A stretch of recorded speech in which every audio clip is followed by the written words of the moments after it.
ఉపమాన రీతిగా ఇట్లనెను.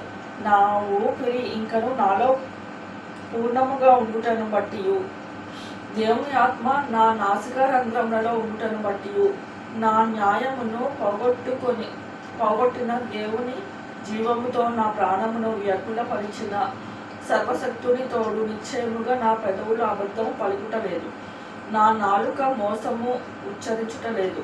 మీరు చెప్పినది న్యాయమని నేనేమాత్రము ఒప్పుకొనను. మరణము వరకు నేనెంత మాత్రము యథార్థత విడువను. నా నీతిని విడువక గట్టిగా పట్టుకొందును. నా ప్రవర్తన అంతటి విషయంలో నా హృదయం నన్ను నిందింపరు. నాకు శత్రువులైన వారు దుష్టులుగా కనపడుదురుగాక, నన్ను ఎదిరించిన వారు నీతి లేని వారుగా కనపడుదురుగాక. దేవుడు వాణ్ణి కొట్టివేయినప్పుడు, వాణ్ణి ప్రాణము తీసివేయినప్పుడు భక్తిహీనునికి ఆధారం ఏది? వానికి బాధ కలుగునప్పుడు దేవుడు వాని మొర వినునా? వాడు సర్వశక్తుని యందు ఆనందించునా? వాడు అన్ని సమయములలో దేవునికి ప్రార్థన చేయునా? దేవుని హస్తమును గూర్చి నేను మీకు ఉపదేశించుదను. సర్వశక్తుడు చేయు క్రియలను నేను దాచిపెట్టను.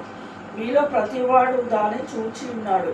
మీరెందుకు కేవలము వ్యర్థమైన వాటిని భావించుదురు? దేవుని వలన భక్తిహీనులకు నియమింపబడిన భాగము ఇది బాధించువారు సర్వశక్తుల వలన పొందు స్వాస్థ్యము. వారి పిల్లలు విస్తరించినలా అది ఖడ్గము చేత పడుటకే కదా. వారి సంతానమునకు చాలినంత ఆహారము దొరకదు. వారికి మిగిలిన వారు తెగులు వలన చచ్చి పాతి పెట్టబడుదురు. వారి విధవరాండ్రు రోదనము చేయకుంటిరి. ధూళి అంత విస్తారముగా వారు వెండి పోగు చేసినను, చిగటమన్నంత విస్తారముగా వస్తువులను సిద్ధపరచుకొనినను, వారు దాన్ని సిద్ధపరచుకొనుటయే గాని నీతిమంతులు దాన్ని కట్టుకొనెదరు. నిరపరాధులు ఆ వెండిని పంచుకొనెదరు. పురుగుల గూళ్ళ వంటి ఇండ్లు వారు కట్టుకొందురు.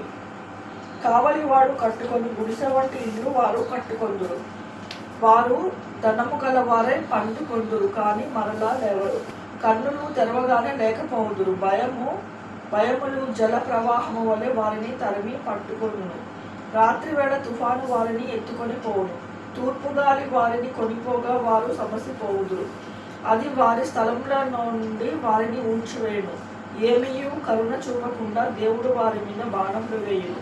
వారు ఆయన చేతిలో నుండి తప్పించుకొనగోరి అటు ఇటు పారిపోవుదురు. మనుషులు వారిని చూచి చప్పట్లు కొట్టుదురు. వారి స్థలంలో నుండి వారిని చీకొట్టి తోలివేయుదురు.